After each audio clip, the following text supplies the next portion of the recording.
Yep. Okay. All right. Good morning. My name is Lieutenant Joshua Hecker, H-E-C-K-E-R. I'm the Public Information Officer for the Kenosha Police Department. Thank you to everybody that has shown up today. We are here to talk about the homicide investigation involving the death of Kenneth Davidson, Kenny. Behind me are several members of the Kenosha Police Department, including Chief Patrick Patton, Deputy Chief Joe Labator, Inspector Brent Sagadol, Detective Bureau Captain James Beller, and Case Detective Brian Wilson. Also joining us are several members of Kenny Davidson's family, including his mom, Yolanda, sister Kayla, brother Charlie, and family friend, like a brother, Monty. At this time, I'd like to turn the podium over to Chief Pat Patton. Thank you. As Lieutenant Ecker said, it's P-A-T-T-O-N, Chief Patton with the Kenosha Police Department. I want to welcome you guys here and thank you for coming today as we try to reach out to our community and ask for some help. We're trying to find justice for Kenny Davidson. Hopefully bring some much needed closure and answers to the family that's standing beside me. On June 14th of last year at 9:20 p.m., officers of the Kenosha Police Department responded to the 4700 block of 36th Avenue after receiving a report of shots fired. When they arrived, they located Kenny Davidson in a driveway, and he was shot and unresponsive. Sadly, he died as a result of that shooting. A team of our detectives and patrol officers assembled and began an investigation. Canvassed the neighborhood, we spoke to numerous witnesses, we've gathered surveillance video, and taken every piece of evidence we possibly could. This investigation has been long, and we are still actively working the case, but today we're reaching out to the community for help. Kenny was a native Kenoshan. He was part of this community as any. Moments before the shooting, Kenny was just watching a Celtics game. He was back home with friends, attending a grandmother's funeral. When the shooting happened, Kenny was simply walking in the neighborhood with a friend. His death has impacted our entire community. Kenosha Police Department places emphasis on making sure that citizens feel safe at all times. We understand that incidents like this really challenge that sense of security. We want everyone to know that we are still working this case and that we're here with this family, united, ensuring that the person that did this can be held accountable. We often rely on the citizens' help to help us solve cases. This is no different. We need their support, and we need the support of the community to come forward, and we're asking that here today.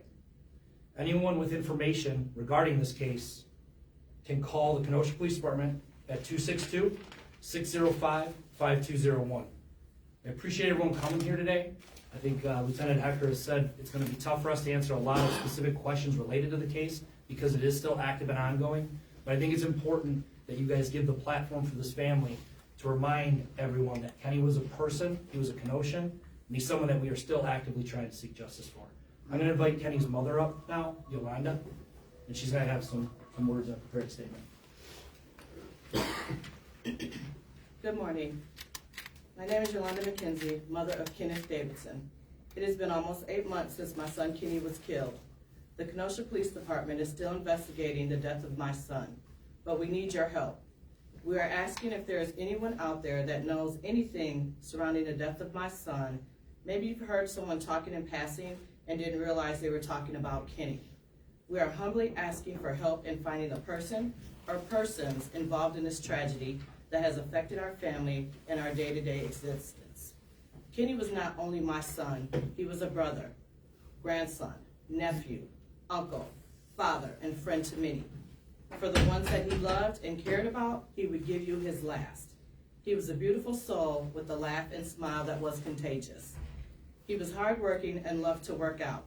He was a great athlete and musical artist who had the heart of a lion and the presence of a giant.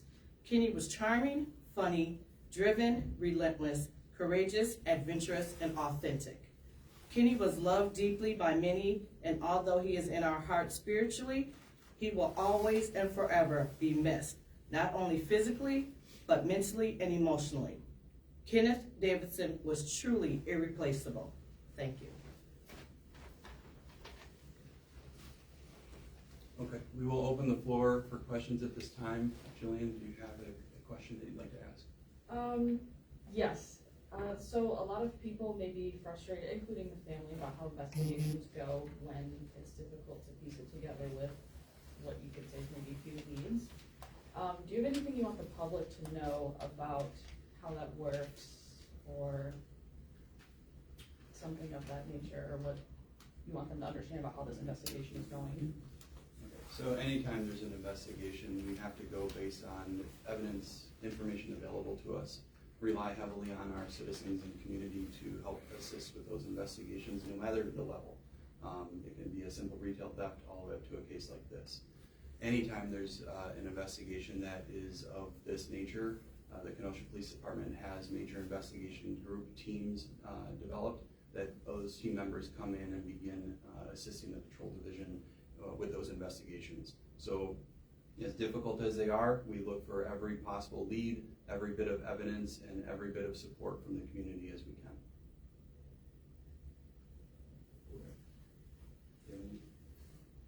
Do you have any potential suspects or any leads in that regard?